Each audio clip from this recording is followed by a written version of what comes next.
Hello, you're listening to an episode of Trade Talks, a podcast about the economics of trade policy. I'm Soumaya Keynes, the US Economics and Trade Editor for The Economist. And I'm Chad Bown, a senior fellow with the Peterson Institute for International Economics. This week, we're going to talk about the experiences of American companies operating in China. Now, as listeners are probably aware, companies can be pretty cagey when talking about their experiences. They might be worried about getting punished by the Chinese government or even getting a tweet from the president. So many of them choose to be represented by industry groups, by lobby groups. The US-China Business Council is one of those. It's basically a business association representing American companies that operate in China. Now, clearly the US-China Business Council, or the USCBC, because they represent businesses, their interests are pretty obvious. They're trying to help American companies make profits in China. And that's fine, but they also do something else. Each year, they run a survey of their members, which a bunch of people cite and use to get a sense of what doing business in China is actually like. We're going to talk about their latest survey, which was published in August. We're going to talk to Jake Parker, who is the current Senior Vice President at the US-China Business Council, the USCBC. But first, we'll speak to Erin Ennis, their former Senior Vice President, and the one who actually ran the most recent survey, as well as that same survey for the last 14 years. We tracked her down when she was traveling in Asia. Erin, hello. Hi. Thanks so much for being with us. So can you give us a bit of history of this survey? Certainly.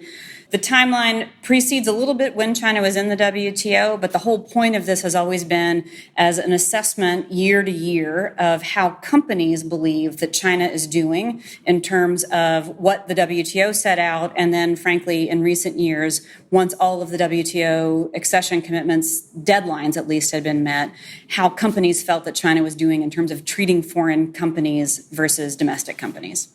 And so this is a survey that's in response to a general U.S. government call for public comment on how China is doing, but it's not something that's directly tied to the U.S. government. It's not funded by the U.S. government. Okay. So can you tell us a little bit about the nuts and bolts of actually running the survey? How does this work? Is the questionnaire sent out to a mailing list? The invitation to take the survey goes out to all of the members. It is open to anyone who wants to answer it. It means we get a variety of answers from people who work for American companies doing business in China. In the early years, we asked early questions about how do you think that you are able to access distribution services? So that is, how are you able to sell a product directly to a Chinese customer? In later years, what we've asked is questions about how you're faring against competing with Chinese state-owned enterprises, or how do you feel that China's economic reforms that have been announced are treating the issues that you are dealing with. USCBC at this point has approximately 200 members. We set the target of 100 responses from 100 members, so roughly half of the membership responding to the question so that we have a good sense of where at least a cross-section of U.S.-China Business Council members are viewing the market. Can I ask a slightly nerdy question about essentially weighting of the responses? Yes. So am I right in thinking that it's not one response per company? In theory, you could get multiple responses per company and that all the responses are weighted the same? That is correct. In general, in any given year, there may be 2 or 3 companies where more than one person responds. What I can tell you in looking at the data over 14 years is those multiple responses rarely give the exact same answers. So in general, the nuance that we see between the responses have to do with whether the respondent is based in the U.S. operations of a company or whether they're based in the China operations of a company, because that perception definitely informs how you view the issues that you might be dealing with in the market. Before the recent trade tensions, what problems did the survey tend to pick up? In general, the problems were exactly the same. It was issues of competition with Chinese companies, be they state-owned enterprises or privately owned, problems in all of the regulatory processes that you have to deal with as a company doing business in China. So approvals of licenses to do business, whether you have effective enforcement of your intellectual property rights, whether the laws are enforced equally against you as a foreign company. So maybe let's turn to the Section 301 report. and talk a little bit about that. So which parts of the responses of the survey do you think were the ones that most justified the Trump administration's actions here? What parts of the report really actually reflect the complaints that the companies are making in these surveys? So the two key issues that relate to the Section 301 investigation are concerns about intellectual property rights protection and technology transfer requests. I think there's probably two things to keep in mind on this one. The first one is that while IP protection is improving in the market, it's not consistent because China's judicial system and its regulatory system don't have consistency across the country. You can bring a product into China and think that you've registered everything properly, but if a locality has a company that chooses to try to rip off your trademark or your patent, and the local court system doesn't agree with what you believe is your well-established right, frankly, you have very little recourse. Those things are improving, but it's still a significant difference in terms of how you might be treated in other comparable markets around the world. And as a consequence, it's among the reasons why intellectual property rights protection and improvements in that is something that the business community has been consistently supportive of the U.S. government pursuing, both with the Trump administration and previous administrations. Technology transfer is the other key issue that was in the Section 301 investigation. And this is one that's a little more nuanced in the survey data that the U.S.-China Business Council has. We have seen from data over the years that few companies get outright requests for technology transfer. So it's not a matter of any foreign company that goes into the market having an explicit tie to their ability to invest in the market being contingent upon their transferring technology and losing control of it. In general, those outright requests are pretty small in number. And once you start getting into the nuance of what that contract looks like, they are things that many companies can mitigate. But importantly, there are companies that cannot mitigate that. So if you are bringing your technology to China, you get a request to transfer technology that is very clearly going to be contingent upon you being able to do business in the market or not. Then you have to make a determination about whether you want to be in the second largest economy in the world or not. What can we learn from this year's survey about how the trade war is going for these companies? The survey is done every year around June. And so last year, when we asked the survey, it was the first time we asked whether companies, businesses had been affected by U.S.-China trade tensions. That was roughly a month before the first round of tariffs related to the Section 301 case were put into place. And at that point, almost 3/4 of U.S.-China Business Council members reported that they felt that they had been affected by it. In 2019, 1 year later, at that point, 3 rounds of tariffs had been implemented, but we hadn't moved forward on list 4. That number had risen to about 80% of members saying that they had been affected. Now, part of the challenge of interpreting this data is you have to keep in mind China is an incredibly challenging place to do business for any company, be you Chinese or foreign. And so the ways that companies identify that they feel that they are being affected have a pretty high overlap of the areas that the U.S.-China Business Council survey has identified over the years as areas where companies felt they were being discriminated against. So when you look at the data from 2018 and 2019, a lot of companies reported that they felt that they had higher levels of scrutiny from their regulators versus their Chinese counterparts, or they felt like there were other issues in terms of how they were being treated in the market. The main difference that you can see in the data from 2019 is the number of companies who are reporting that they have lost sales either because of the tariffs that China or the United States has implemented, or they have lost opportunities because customers believe that the uncertainty of buying a product from an American company in the midst of all of the tensions has made them want to look at a non-U.S. competitor. All of this data at this point, I would say, is probably at best anecdotal. We are looking at companies who are telling us that Some of the economic data definitely drives back to what their sales numbers are looking like. But for anything that you're talking about increased scrutiny or delays in licenses, we don't actually have enough evidence to be able to say definitively that American companies are being targeted.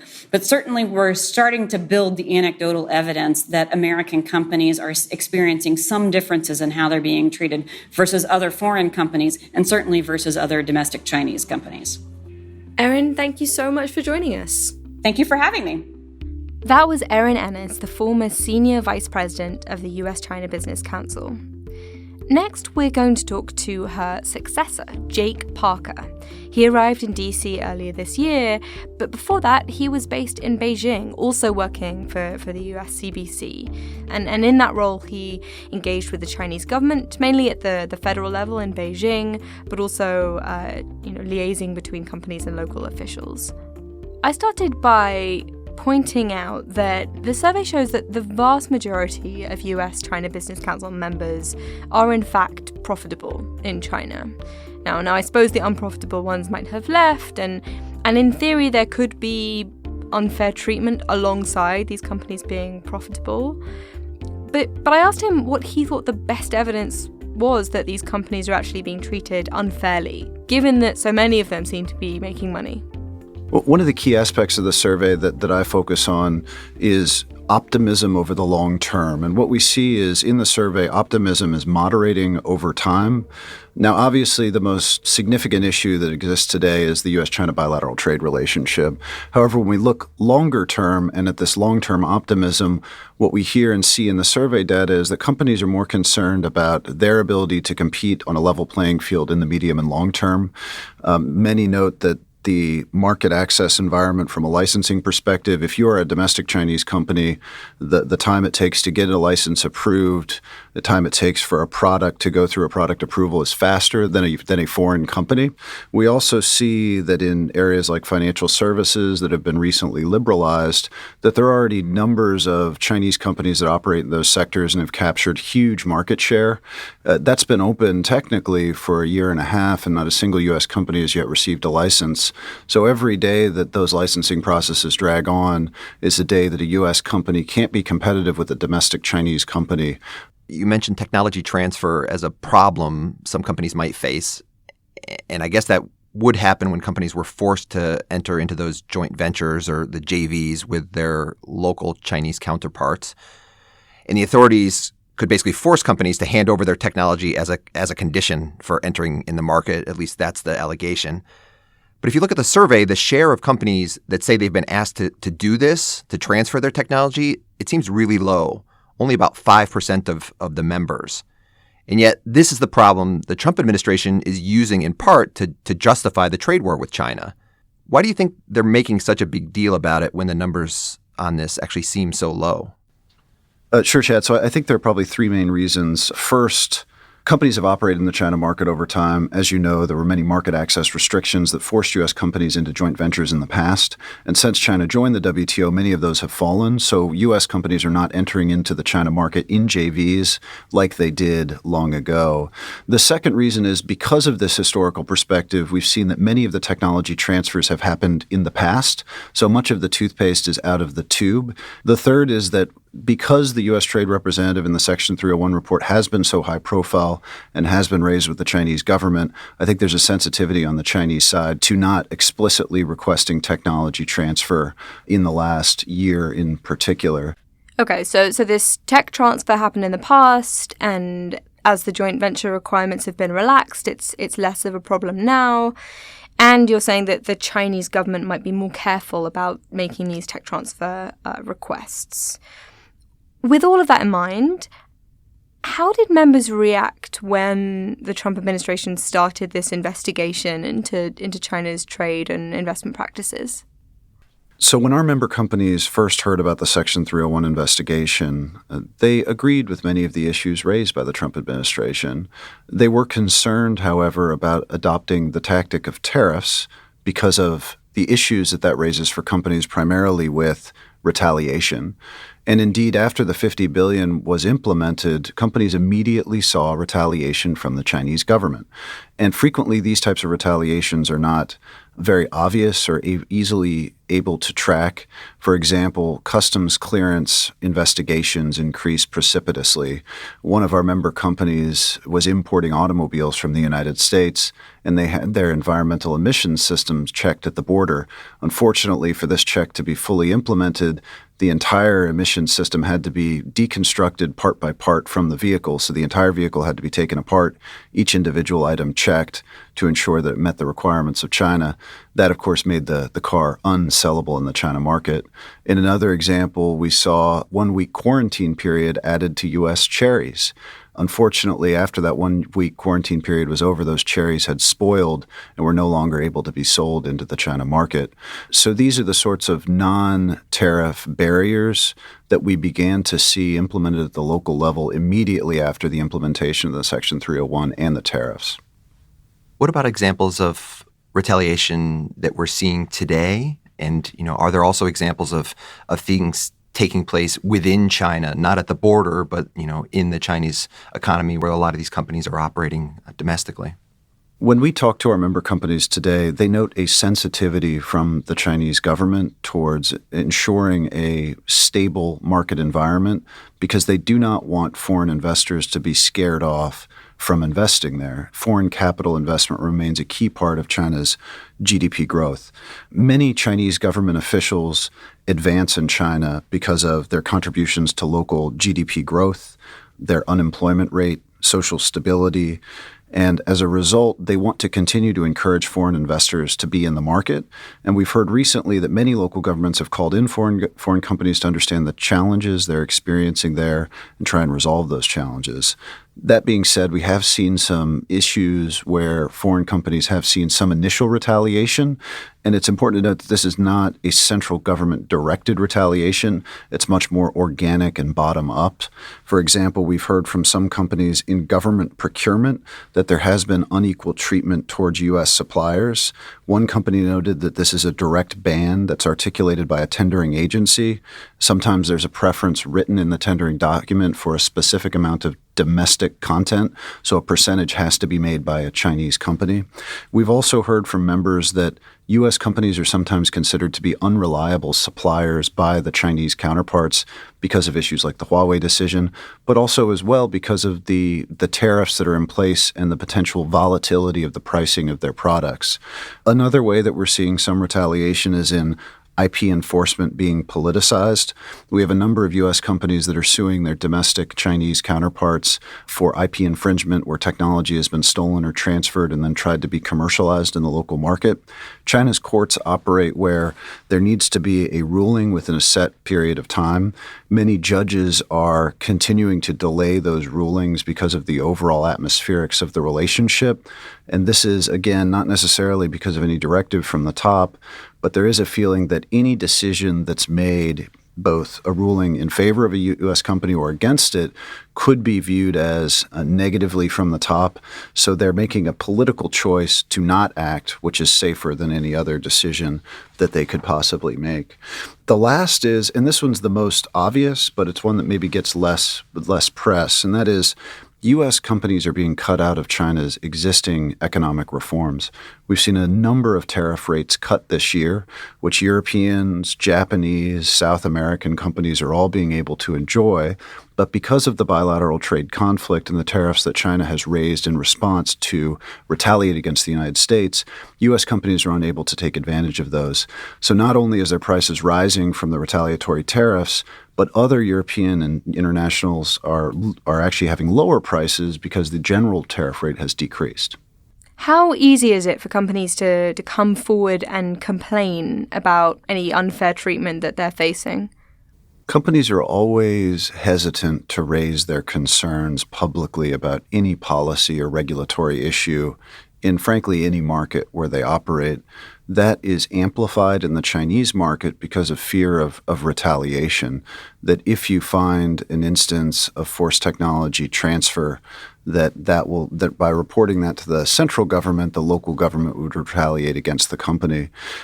Getting to the kind of the core of this question is something that I've been thinking a bit about and have talked to some of our members on the ground about. There is a significant disconnect between the messages that companies present to the U.S. government and those messages that they deliver to the Chinese. If you've ever sat in a room with a U.S. business delegation meeting with a Chinese official, all you would hear about is the significant investment that they've made in the respective province or country. You'd hear about how profitable the company is, how much support they've received from the local government. And certainly that represents one side of the coin, but there's almost overwhelming positive inputs with limited criticism. However, when they return to the United States and they're speaking to government officials, either from their congressional district or with the administration directly, they're more honest and more direct about the challenges they're experiencing there. So one of my concerns is that this disconnect between the messages that both governments receive leads to a misunderstanding of how serious these challenges are for companies. China doesn't get the full picture, and the U.S. gets probably a supercharged negative perception of how bad the environment is in China without the nuance of the holistic understanding of the profits and the revenue and how those revenues benefit the United States. I suppose another reason why companies might not be complaining right now, even if really bad things are going on, is they're worried about potentially their stock prices. Is that a realistic concern? It's true that companies consider the stock price on any public exchange when making any major decision. I don't think that there's a concern about complaining to the Chinese government that would impact their stock price. However, I've heard consistently from many in our membership that there is a feeling if they speak up too vocally or too loudly about the concerns about how the U.S.-China trade conflict is negatively impacting their operations, or speak too positively about the benefits of a commercial relationship with China, that there could be potentially some in the U.S. administration who would very publicly call a company out. That would have a much more negative and deleterious impact on their stock prices. And we have seen some evidence of this in the past of others who have perhaps been highlighted in ways that we haven't seen in the past publicly when they've said things that contradicted what the administration's positioning was. What are you hearing about how companies are actually responding today to the trade tensions? There are a couple of ways that our companies are responding to the trade conflict today. The first is in their investment decisions. We are seeing many of our companies continue to invest and accelerate their investments in the China market. Most of them see China's market as a significant driver of global economic growth in the decade ahead. You need to be in China manufacturing there to be able to access that growth. One of the concerns I hear from the administration frequently is, why can't we make more widgets in the United States? Or why are they making those toys in China? And the reason is we can't be price competitive if we're manufacturing in the United States, paying the logistics cost to enter the China market, paying a value-added tax to enter the China market, then paying the tariff that China has imposed on a retaliatory basis. So companies need to be in China to be cost competitive there going forward. The second is in investment decisions, our companies are looking at how they can diversify their supply chains to ensure they don't over-rely on the China market. The Section 301 investigation and the tariffs that have been imposed have showed many of our companies that there is too much risk, or they have there's too much risk in their supply chain today, and they do need to be able to have a shift to other markets in the future. So what we're seeing is that investments that would have gone to China in the past for export platforms and where China is being used as an export platform to other markets are now going to third markets instead. As we record this, Chinese and American officials are meeting and talking again. How optimistic should we be about the state of the negotiations? My sense is that we've seen a shift in the Chinese tactics for engagement with the United States just in the last few weeks. After President Trump and President Xi met in Osaka, there was a misunderstanding between the two sides on what was expected. And I think recently we've learned that there was a quid pro quo where the United States would offer export licenses to allow Huawei, that company I mentioned earlier, to receive continued sales from certain companies in the United States. In exchange, China would then buy U.S. agricultural products. What I think we've seen in the last week is that the Chinese have realized that so much of the bilateral conflict today is being decided by President Trump individually, that they need to show visible progress in the bilateral relationship and the trade talks to help build a better atmospheric going forward. So last week, the Chinese did make a fairly significant purchase of agricultural products. That was viewed very positively by President Trump. He tweeted about it. Now the negotiating team is in Washington, D.C. It's being led by a different person than it has been led in the past, by Vice Minister Liao Min, as opposed to Vice Minister Wang Shouwen. Vice Minister Liao Min is a member of a reform leading group within China that's coordinated and headed by the Vice Premier Liu He. He's known to be very close to the Vice Premier. And as a result, he specifically focuses on the structural issues and the market reforms that are so critical to the U.S. government. So it's our hope at the U.S.-China Business Council that he's bringing some concessions that can be made on the structural side. Much of the purchases piece, that's done. I think the question for us is, while China's tone has been more positive in the last couple of weeks, we haven't seen a shift in the U.S. side.